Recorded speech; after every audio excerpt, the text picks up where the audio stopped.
Bismillahirrahmanirrahim. Assalamualaikum warahmatullahi wabarakatuh. Alhamdulillahilladzi bi ni'matihi tatimmus shalihat. Nahmaduhu wa nasta'inuhu wa nastaghfir. Wa na'udzu billahi min syururi anfusina wa min sayyiati a'malina. May yahdihillahu fala mudilla lahu wa may yudlilhu fala hadiyalah. Asyhadu an la ilaha illallah wa asyhadu anna Muhammadan 'abduhu wa rasuluh. La nabiyya ba'dah, amma ba'd. Pujian dan syukur hanya kepada Allah Subhanahu wa taala, yang mana dialah Allah Subhanahu wa taala yang telah memberikan kepada kita nikmat kesehatan, nikmat kesempatan, nikmat iman. Alhamdulillah, kita masih bisa merasakan, masih bisa menikmati indahnya bulan Ramadan tahun ini. Tentunya anak-anakku harus bersyukur dengan nikmat ini. Karena kenapa? Begitu banyak saudara-saudara kita, keluarga kita pengen merasakan, pengen menikmati indahnya bulan Ramadan tahun ini, tapi Allah Subhanahu wa taala tidak memberikan kesempatan itu. Salawat dan taslim mari kita senantiasa curahkan, kita junjungkan kepada Nabi kita yang tercinta, yaitu Nabi Muhammad sallallahu alaihi wasallam. Dialah Nabi qudwatul hasanah bagi kita, sebaik-baik contoh dan yang paling patut kita contoh. Anak-anak yang berbahagia, alhamdulillah, saat ini kita menjalankan sebuah ibadah, yang mana ibadah ini adalah ibadah yang sangat kita nanti-nantikan, yaitu ibadah saum. Yang mana ibadah saum ini kita kerjakan di bulan khairun min alfi syahr, bulan yang mana lebih indah, lebih baik daripada 1000 bulan. Maka daripada itu, marilah kita senantiasa memaksimalkan kesempatan ini. Pada kesempatan yang berbahagia ini, anak-anakku, saya akan membacakan sebuah hadis, yang mana hadis ini diriwayatkan oleh sahabat Nabi yang bernama Abu Ayyub Al-Ansari. Abu Ayyub Al-Ansari berkata, suatu ketika datanglah seorang laki-laki sahabat Nabi menghadap kepada Rasulullah sallallahu alaihi wasallam seraya berkata, "Ya Rasulullah, izni wa ujiz." Wa fi riwayatin, "Alimni wa ujiz." Wahai Rasulullah sallallahu alaihi wasallam, berikanlah kepadaku nasihat yang singkat. Di riwayat yang lain dikatakan, "Ya Rasulullah, berikanlah kepadaku pembelajaran yang ringkas." Maka Rasulullah sallallahu alaihi wasallam bersabda kepada orang tersebut, yaitu, "Fa idza kunta fi sholatika fasholli sholata muwaddi." Apabila engkau melaksanakan amalan-amalan ibadah solat, maka jadikanlah, anggaplah itu amalan ibadah yang kamu kerjakan seolah-olah merupakan amalan ibadah terakhir bagimu. Di dalam nasihat Nabi ini menjelaskan kepada kita bahwa betapa pentingnya kita melaksanakan sebuah ibadah solat dengan berkualitas. Jangan sampai kita melaksanakan sebuah ibadah solat hanya sebagai bentuk untuk menggugurkan kewajiban kita. Sedangkan substansi dari amalan ibadah solat itu adalah tanha anil fahsya'i wal munkar. Apa kata Allah? Inna sholata tanha anil fahsya'i wal munkar. Sesungguhnya solat itu, solat yang benar itu, ketika orang-orang itu mampu mencegah dirinya dari perbuatan buruk dan munkar. Maka daripada itu, anak-anakku yang berbahagia, marilah anak-anakku melaksanakan amalan ibadah solat, tapi dengan kualitas yang sangat tinggi, dengan artian bahwasanya ketika kita melaksanakan ibadah solat, maka jangan main-main, jangan bercanda-canda, tapi jadikan amalan-amalan ibadah itu berkualitas di sisi Allah Subhanahu wa taala. Apalagi kita melaksanakan ibadah solat itu, yaitu di bulan Ramadan, bulan yang penuh keberkahan, bulan magfirah, bulan yang mana segala bentuk amal-amal kebaikan kita mendapatkan pahala berlipat ganda di sisi Allah Subhanahu wa taala. Terus yang kedua, nasihat Nabi kepada sahabat tersebut. Apa kata Nabi?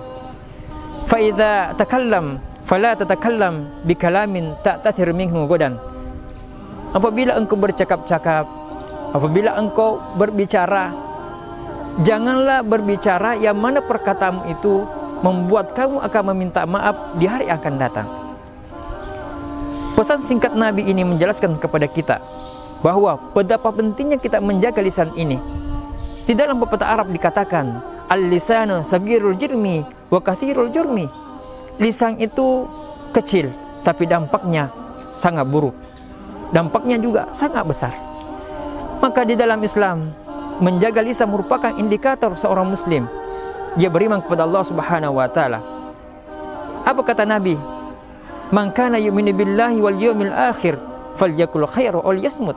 Barang siapa yang merasa, yang mengaku beriman kepada Allah dan hari akhir, hendaklah dia menjaga lisannya, menjaga kata-katanya. Ketika dia tidak mampu menjaga lisannya, maka hendaklah dia diam.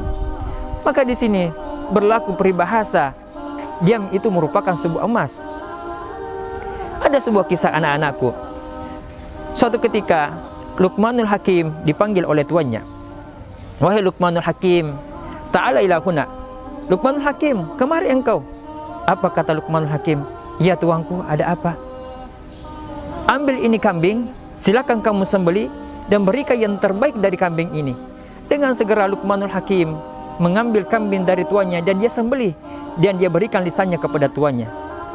Dan berkata lagi tuannya, wahai Luqmanul Hakim, ambil kambing yang kedua ini dan berikan yang terburuk dari kambing ini. Dengan segera Luqmanul Hakim mengambil kambing yang kedua dan dia sembelih dan mengambil lisannya dan dia berikan kepada tuannya. Dengan terherang-herang, tuannya berkata, wahai Luqmanul Hakim, saya perintahkan engkau mengambil yang terbaik dari kambing ini, engkau berikan kepada aku lisannya. Dan saya perintahkan engkau mengambil yang terburuk, kamu ambil pula lisannya. Ada apa wahai Luqmanul Hakim? Apa kata Luqmanul Hakim? Wahai tuanku, manusia ketika dia mampu menjaga lisannya yang terbaik, maka dia akan menjadi manusia yang terbaik. Akan tetapi sebaliknya, ketika manusia tidak mampu menjaga lisannya, maka dia akan menjadi manusia yang terburuk. Maka daripada itu, jelaslah kata Nabi, selamatul insan fi hifzil lisan. Selamatnya seorang manusia ketika manusia itu mampu menjaga lisannya. Maka daripada itu anak-anakku, marilah mempergunakan kesempatan di bulan Ramadan ini untuk menjaga lisan-lisan kita, supaya puasa kita menjadi puasa yang berkualitas di sisi Allah Subhanahu wa taala. Terus nasihat yang ketiga, nasihat Nabi kepada sahabat tersebut. Apa kata Nabi? Wajma'il yasa amma fi aidin nas. Janganlah engkau berharap dengan apa yang telah dimiliki manusia. Artinya apa? Bahwasanya kita tidak boleh berharap kepada manusia.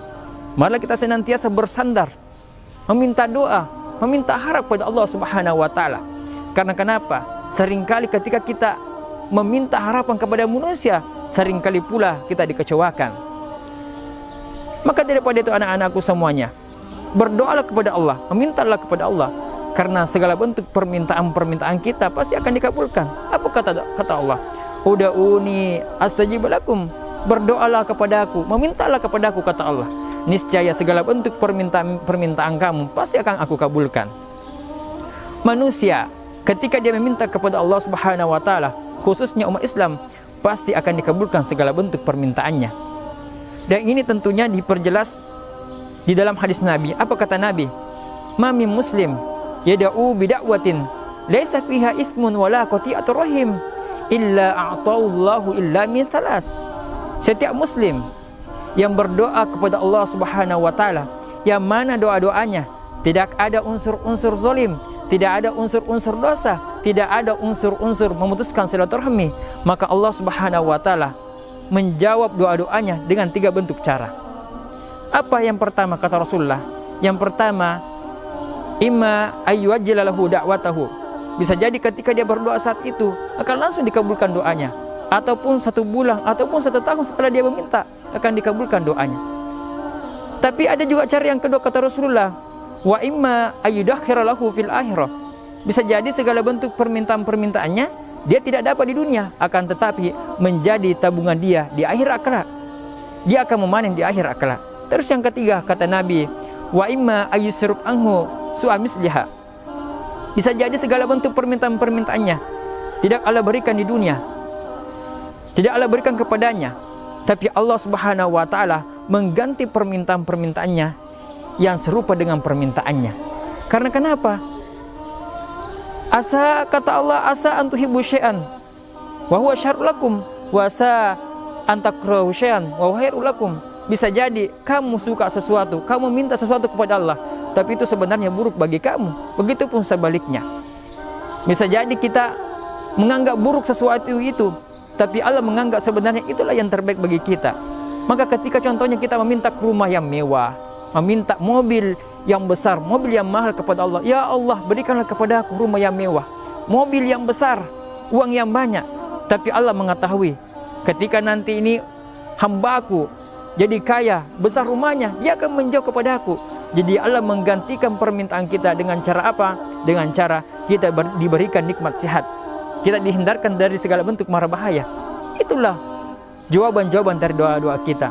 Maka daripada itu anak-anakku semuanya, jadikanlah nasihat Nabi ini sebagai bentuk pembelajaran bagi kita, sebagai bentuk jalan wacana untuk meningkatkan keimanan kita kepada Allah Subhanahu wa taala. Mudah-mudahan pesan singkat ini memberikan kepada kita pencerahan. Syukron summa astaghfirukum. Wassalamualaikum warahmatullahi wabarakatuh.